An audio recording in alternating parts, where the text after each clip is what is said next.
বিশ্বসেরা 10টি football দলসমূহের profile ও পরিসংখ্যান। এখানে ফিফা র্যাঙ্কিং অনুসারে 10টি দেশের তালিকা দেওয়া আছে এবং তাদের গ্রুপ, কোচের নাম এবং কতবার তারা বিশ্বকাপে অংশগ্রহণ করেছে সেই তালিকা দেওয়া আছে। আমরা যে তথ্যের উপর ভিত্তি করে আমাদের বিশ্বকাপে কার জেতার সম্ভাবনা কতটুকু সেটা যাচাই করব, সেটা আমরা আগে দেখছি। আমরা ফিফা যে র্যাঙ্কিং আছে সেই র্যাঙ্কিং অনুসারে আমরা এবং তাদের সর্বশেষ যে সমস্ত ম্যাচ খেলছে সেগুলো নিয়ে আমরা এই ভিডিওটি সাজিয়েছি। ফিফার র্যাঙ্কিং অনুসারে বর্তমানে 1 নম্বরে রয়েছে আর্জেন্টিনা। তারা সর্বশেষ যে 5টি দেশের সাথে খেলছে 5টিতেই তারা জয়লাভ করছে, অর্থাৎ তাদের জয়ের ধারাবাহিকতা রয়েছে।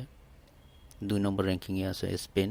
তারা 5টির মধ্যে মাত্র 2টিতে জয়লাভ করেছে, 3টেই তাদের ড্র হয়েছে, অর্থাৎ স্পেনের ধারাবাহিকতা এখানে আর্জেন্টিনার তুলনায় কম। 3 নম্বরে রয়েছে ফ্রান্স। তারা 5টি ম্যাচের মধ্যে 4টিতে জয়লাভ করেছে, 1টিতে হারছে।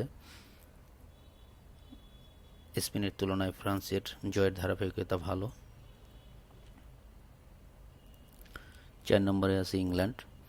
তারা 5টির মধ্যে 3টিতে জয়লাভ করেছে, 1টি ড্র, 1টিতে হারছে।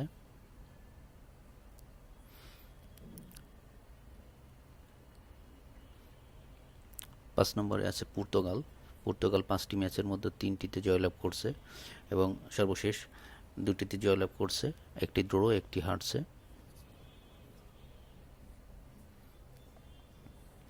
ব্রাজিল 6 নম্বর র্যাঙ্কিংয়ে। তারা 5টি ম্যাচের মধ্যে সর্বশেষ 3টিতে জয়লাভ করেছে, 1টিতে হারছে এবং 1টিতে ড্র করেছে।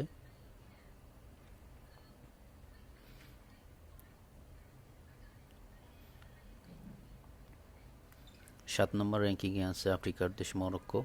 তারা 5টিতে খেলা অংশগ্রহণ করে 3টিতে জয়লাভ করেছে এবং 2টিতে ড্র করেছে। গত 5টি ম্যাচের কোনোটিতে তারা হারেনি।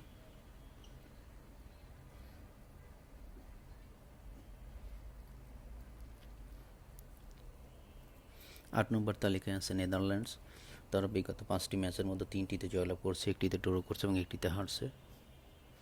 জার্মানি 10 নম্বরে। তারা গত 5টি ম্যাচের 5টিতেই জয়লাভ করেছে, অর্থাৎ বিশ্বকাপ শুরুর আগে তাদের পারফরমেন্স খুবই ভালো। ইতালি 5টি ম্যাচের মধ্যে 3টিতে জয়লাভ করছে, 2টিতে হারছে। সর্বশেষ 2টিতে তারা জিতেছে।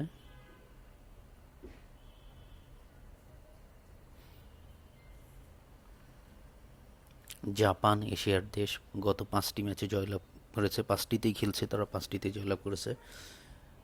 সেই হিসেবে এশিয়ার দেশ হিসেবে এবং বর্তমান পারফরমেন্স অনুসারে জাপান খুব ভালো পারফরমেন্স করছে।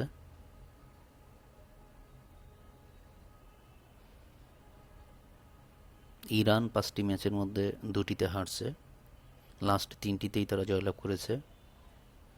মধ্যপ্রাচ্যের এই দেশটি এবার কী করে দেখা যাক।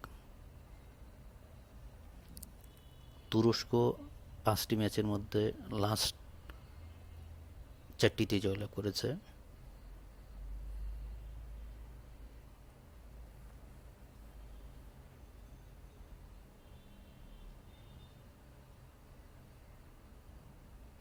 আমরা দেখছি ফিফা র্যাঙ্কিং অনুসারে বিভিন্ন দেশের জয় পরাজয়ের তালিকা।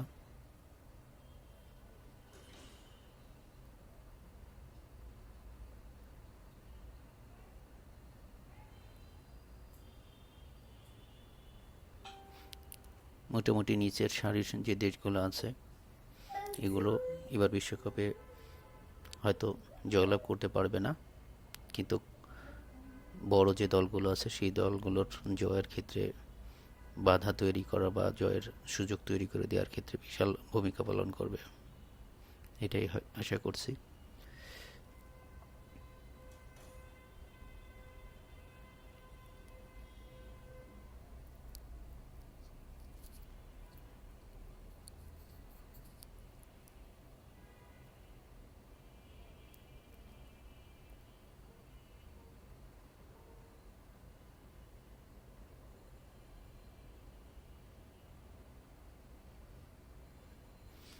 আমার প্রিয় দেশ বাংলাদেশের তালিকা চলে আসছে ফিফা র্যাঙ্কিংয়ে 181 নম্বর তালিকায়। বাংলাদেশ গত 5টি ম্যাচের ভিতরে 2টি ম্যাচে জয়লাভ করেছে, একটিতে ড্র করছে নেপালের সাথে, ইন্ডিয়ার সাথে জয়লাভ করেছে, ভিয়েতনামের সাথে হেরেছে, সিঙ্গাপুরের সাথে হেরেছে এবং সর্বশেষ সান ম্যারিনোর সাথে তারা জয়লাভ করেছে। পয়েন্ট 902.93।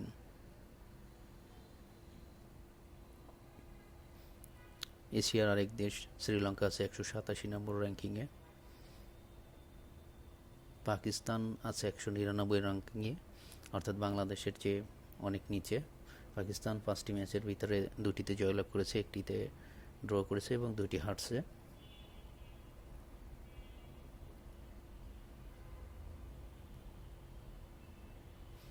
দুশো 11টি দেশের তালিকা এখানে আছে। এবার আসি আমরা আর্জেন্টিনা সম্পর্কে। আর্জেন্টিনার যে 5টি ম্যাচে জয়লাভ করেছে এবং তাদের পয়েন্ট হচ্ছে 1877.77।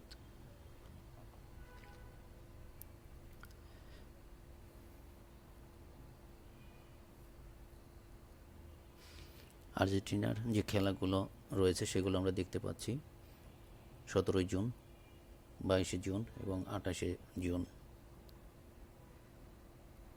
আর্জেন্টিনার যে বিগত ইতিহাস, আমরা ওভারঅল যে হিস্টোরিক্যাল র্যাঙ্কিং, হাইয়েস্ট র্যাঙ্কিং কত, কারেন্ট র্যাঙ্কিং কত, লোয়েস্ট র্যাঙ্কিং কত, সেগুলো এখানে দেওয়া আছে। ফিফা র্যাঙ্কিংগুলো তো আপডেট হয় 11ই জানুয়ারি, এই 11ই জুন আবার নতুন করে আপডেট হবে।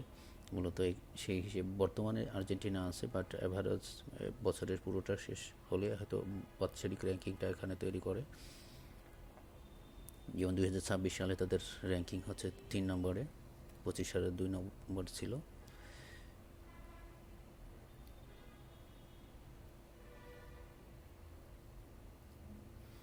এবং 1996 সালে ছিল 22 নম্বরে।